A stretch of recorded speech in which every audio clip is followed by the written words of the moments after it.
Os animais constitúen outro elemento común a boa parte dos entroidos ourensáns. Abandonan o seu espacio natural para lembrarnos os tempos nos que as xentes dependían da natureza. Os osos, vacas, bois, mulas e demais animais das mascaradas rurais galegas son representantes das almas dos mortos, personificacións do espírito da vegetación e signos do cambio de estación. O oso é un personaxe específico e tradicional dos folións das terras de Obolo e Manzaneda. Representa a chegada da primavera, pois cando sai do toco é sinal de que o inverno se arrematou. O costume de sair no entroido xentes disfrazadas de vaca lévanos de contado a pensar na vítula ou bétula romana. En Galicia, a representación de máis sona é, sen dúbida, a morena que sae no entroido de Laza.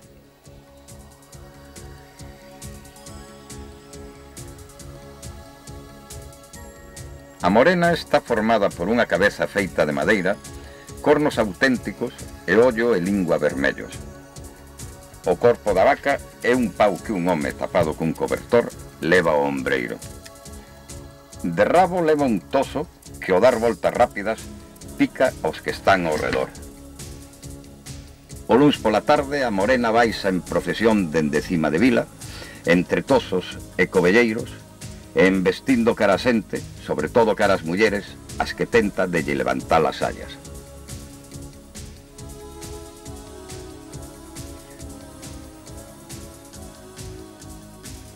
A presencia dun animal que arremete contra os presentes é habitual nos entroidos rurais.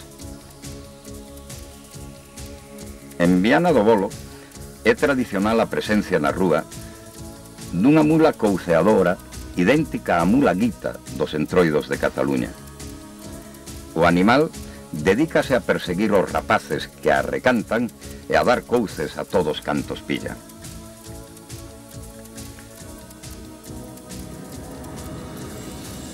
Nos 3 días de entroido, máscaras e comparsas fanse co control das rúas nun desafogo psicolóxico que constitúe unha parte esencial desta festa. A pervivencia de determinadas máscaras en certas vilas ou parroquias convertiuse nun sinal de identidade dos seus habitantes e nun xeito de reafirmar a súa pertenza a esa vila ou parroquia concreta. Cigarrón, Emberín e Peliqueiro en Laza son os dous nomes cos que se denomina a máscara típica destas vilas e de algunhas aldeas da contorna.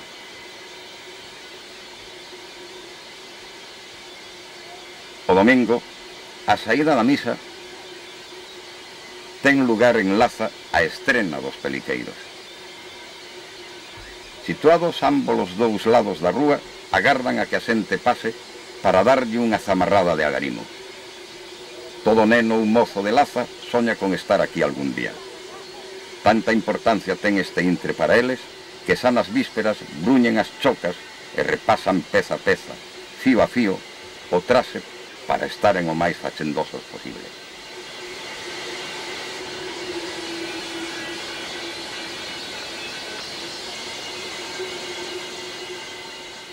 O Peliqueiro simboliza o poder, a virilidade, é intocable, é tabú.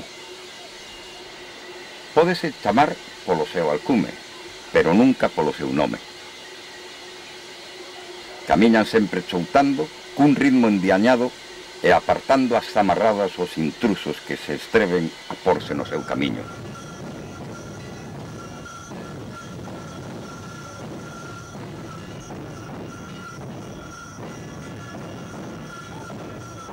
As máscaras que abren paso aos folións das terras do Bolo e Manzaneda non constitúen un disfraz masivo e uniforme, senón que presentan claras diferencias ou matices locais propios de cada parroquia. Boteiros é a denominación que reciben estas máscaras en Viana do Bolo. O elemento máis característico do boteiro é unha enorme careta tallada en madeira cunha pantalla frontal de cartón e arame que se adorna artísticamente con papéis e fitas de cores. Completan o atuendo un cinto de esquilas e unha pértiga rematada nunha pequena borla e que recibe o nome de monca. Os boteiros van en pequenos grupos abrindolle paso aos folións e bailando e choutando o compás da música. Compre ter unha gran habilidade e resistencia física para aguantar o peso da máscara ou careta e bailar ao mesmo tempo sen quitala en ningún momento.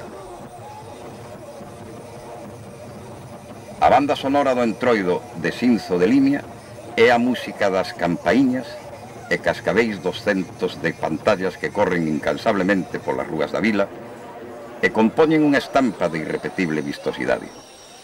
A careta, que representa un demo de expresión máis amable que malvada, é o que propiamente se chama pantalla, nome que por extensión se aplica ao disfrace e ao seu portador. As pantallas, formando pequenos grupos, buscan os nativos do lugar que cometeron a susadía de saíren á rúa sen ningún tipo de disfrace, castigando os infractores cunha rolda de viños na tasca máis cercana. A pantalla é un disfrace enérxico e viril, pero respetuoso e elegante. Ninguén se pode meter coelas e tampouco é tradición insultalas.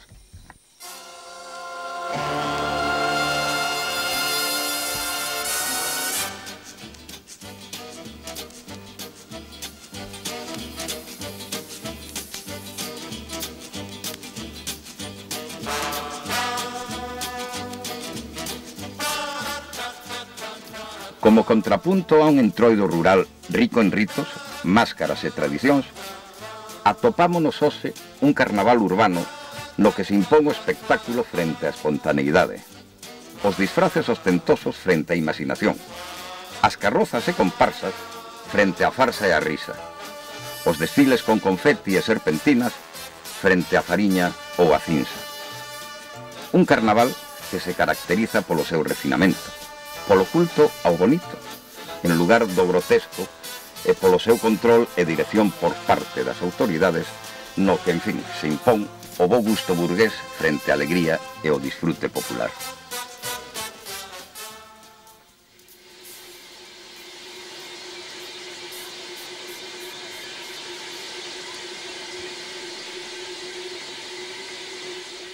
O elemento común a todas as fórmulas de despedida ritual do Entroido é a lectura dun sermón, testamento ou reparto. Nuns casos, trátase dun cura que sermonea os presentes, noutros, do testamento dun animal que se enterra e, en ocasións, da distribución das partes dun animal de forma simbólica e burlesca, como acontece en Laza. Buenas tardes, compañeros. Teño permiso do alcalde para interrumpir o baile. Só é un momento para votar o testamento. Como choraba a Aurora? Ai, meu burro, como te me fuxe tú? Descanso das miñas pernas e do meu cu. Xa sabedes que o outro día tive unha nena. Vámonos a entender, a que tú foi a muller. Bueno, pois a piola do burro guardo xa para a miña rapaza, que cando sea grande hai que facer moita gracia.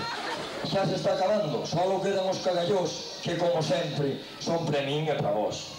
Bueno, isto acabouse. Berremos con toda a raza, viva o mellor entroido, que é o entroido de Laza. Viva! En todos os casos, esta ocasión de burla colectiva é un repaso aos acontecimentos locais do ano e unha sátira dos seus protagonistas.